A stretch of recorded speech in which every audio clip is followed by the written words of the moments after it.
Welcome to Share Talk, the only podcast where investors come first. Hello and welcome to Share Talk. Today I'm joined by Stuart Quin, who is CEO at Medica Group. How are you today, Stuart? Good, thanks, Zach, and thank you for having me on. Can you tell us a little bit about Medica Group? Yes, absolutely. So Medica is the market leader in the UK and Ireland for provision of teleradiology services. And what we mean by teleradiology is that we work with about half of the hospitals in the UK and Ireland to provide reports for scans, so for MRI scans, CT scans, X-rays. So we offer two types of service. One is for patients coming into an A&E during the night time between 7 p.m. and 7 a.m. And they're scanned. The scans then are sent to a network of radiologists that we run across the UK, across other parts of Europe, and increasingly now in Australia and New Zealand. And these radiologists are very, very specialist. What they do is that they take the images from the hospitals, they review them, they report them, and then they put the reports back into the hospital systems. And for our what we call our night walk service, which is the out of hours service, we offer a very fast turnaround time of around 20 minutes to report these. So these are patients often who've come in with trauma or heart attacks or potential stroke. So we need to have a very, very efficient system to be able to report those types of studies.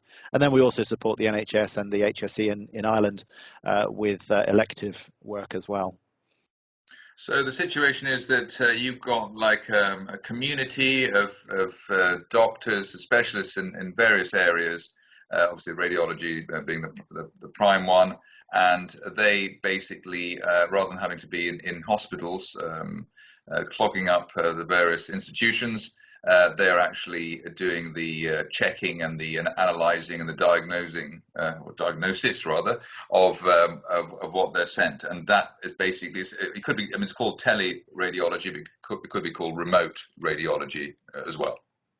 Yes, that's correct. So we have a network of well over 500 radiologists who operate, as I said, in the UK, across other parts of Europe, and in Australia, New Zealand, and obviously through Ireland with our acquisition that we made there of Global Diagnostics Ireland last year. And so they have at home a reporting station, so it's set up for them to be able to report remotely, as you say. And really what's important is that we put around this a very tight clinical governance framework so that it's done in a very secure manner. We audit the work that's done, so we audit a percentage of the studies that come in to make sure that they're being reported in the right way. And we're also now using advanced technologies such as AI. So we believe the first teleradiology business in the UK to actually put AI into full clinical usage. So we have a tool that we use that focuses on looking for the presence of a brain bleed in patients that are reporting potentially with stroke coming into A&E during the night time. We use that to flag whether we think there's a stroke, and then it helps our reporters to be able to give an accurate diagnosis in a very timely manner. So this sounds like a scalable business. You've got the Irish venture, you've got the US venture, which I think you've just announced. Presumably the margins are pretty decent as well because you've got everything sort of set up and there isn't too much toing and froing. Technology helps you as well. What are the, apart from being scalable and moving into different geographies, what are the other potential drivers of growth, speaking from an investor's point of view, maybe? Yeah, so we think our existing core business, our core focus on teleradiology in the National Health Service and in parts of Ireland, it's pre-COVID. Clearly, we've had a bit of impact of COVID on particularly on the elective side of our business, but that's a business that's been growing at sort of double digits from a revenue perspective year on year, and that's really driven by the fact that there is a real lack of radiologists in the National Health Service and also in Ireland. So there's about a shortfall of about 2,000 radiologists, and only about 200 qualify every year. So this is a gap that's going to widen, particularly as radiologists retire. And so we see that the demand for services, for outsourcing of services, is going to continue in our core business.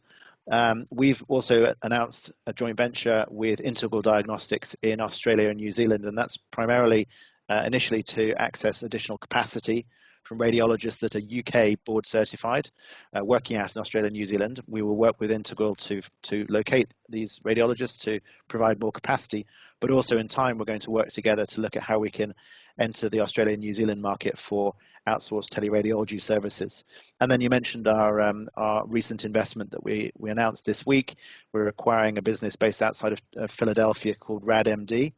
And this is in an adjacent part of the market. So RadMD focuses on the really exciting market for imaging in clinical trials. So it's a business that's similar to Medica, has a very broad network of 250 radiologists around the world.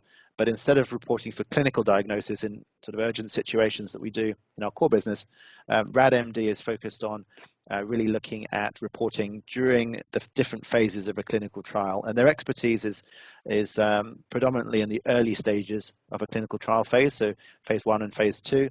And they have a real strong focus on oncology. So about 70% of the trials that they do are in the very fast growing therapeutic area of oncology. And I'm presuming that as we believe that we're on the cusp of leaving the pandemic, or at least less of a lockdown, the logjam that there's been over the last year in terms of elective surgery will start to release itself, and you'll be sort of flooded with work to do, I suppose. I mean, putting it colloquially, I mean, there should be a bit of pent-up demand there. Is that right? Yes, we absolutely believe that the majority of the elective procedures that were put on hold last year as we entered the pandemic will still need to be conducted. And there are large numbers being bandied around, but around sort of 9 million patients in the UK waiting for elective procedures as a result of the impact of the pandemic. And obviously before we went into the pandemic, there was still a huge waiting list. So what we think now is that as the impact of the vaccination is having on reducing admissions for COVID patients, we do expect that the NHS will be able to refocus its energies on this elective backlog. And we think that we're very well positioned. We've been increasing our capacity, bringing on new radiologists throughout the last 12 months. And certainly COVID has shone a light on the fact that having the ability to be able to report from your own home is a real positive. So we've seen a lot of people want to come and work at Medica as radiologists. So we're ready. We've got very good capacity, and we believe that from particularly building, we're seeing month on month now this year an increase in elective work coming to Medica, and we expect that through the summer, as radiologists take a good break, we'll be picking up some more volume then, and probably seeing a very busy second half of the year. Right. I mean, you're a £170 million market cap at the moment. I know some tiddlers who are, in the diagnostics area. It's become the new rock and roll, I think, I suppose, over the last 2-3 years, and even before COVID. It's the technology and everything's really advanced. Do you have larger competitors? Do you have smaller competitors? How do you fit in the space? And I suppose with everybody entering this gold rush area, do you have a unique angle? How should investors, again, look at your company? Yeah, so in the UK, we're the market leader. We have about 40% market share by value in the UK. There are 3 other sort of main players that we compete with. They're also, one of our competitors also present in Australia and New Zealand, and I mentioned the joint venture that we have to look at entering that market. And then you've got bigger global players, for example, someone like VRAD, who's based in the United States.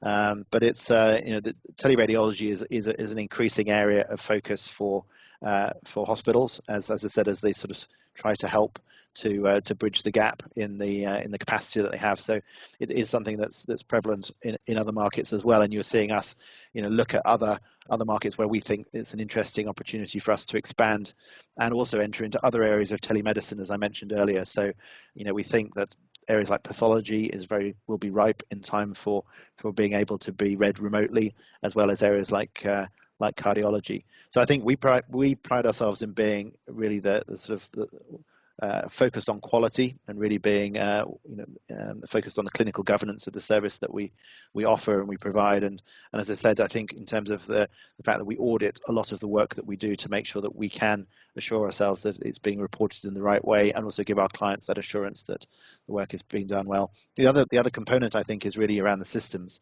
So as we scale, we want to make sure that we have systems that allow us to continue to grow at the same pace. And we're in the middle of a significant investment of £6 million over the next few years to underpin the future growth of our business by deploying a new, what we call PACS system, which is kind of the heart of the system that we use to report the images. And that will also allow us to deploy artificial intelligence solutions in a much more seamless manner. So we believe we're the first teleradiology business in the UK to actually have AI as part of our clinical practice, and we use that to help our doctors to report potential stroke cases, particularly in the middle of the night. And so I think, the investment in systems, scalability, the governance that we have, and now our increasing sort of network and the opportunity we have to grow our business in different ways in Ireland, in Australia, New Zealand, and now in the US with the focus on clinical trials is very attractive. No, I mean, you've got that new move into the US.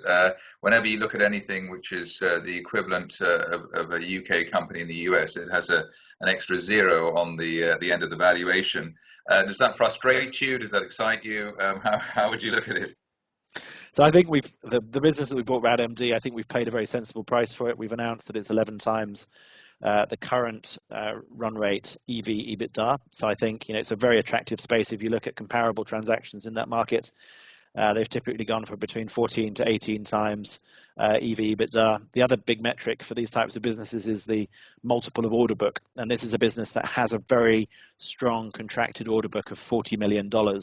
So we're paying around a half times the order book in terms of the valuation of the business. We're paying $21.7 million dollars for the company, and again that reflects very, very positively when you look at transactions in the market, which are typically between 1 to 2 times the value of the order book. So I think, as I say, we're paying a sensible price. I do think it's an attractive market. Clearly, it's growing at just under 6% per annum. It's a global market. The fact that we have a footprint in Europe to be able to help RadMD to expand will be helpful as well. So I think we're very excited, and it really sort of opened up a new avenue of growth for Medica. Stuart Quin, CEO at Medica Group, thank you very much indeed. Thank you very much. Thank you for listening. Remember to visit our website for more news and other podcasts at www.share-talk.com.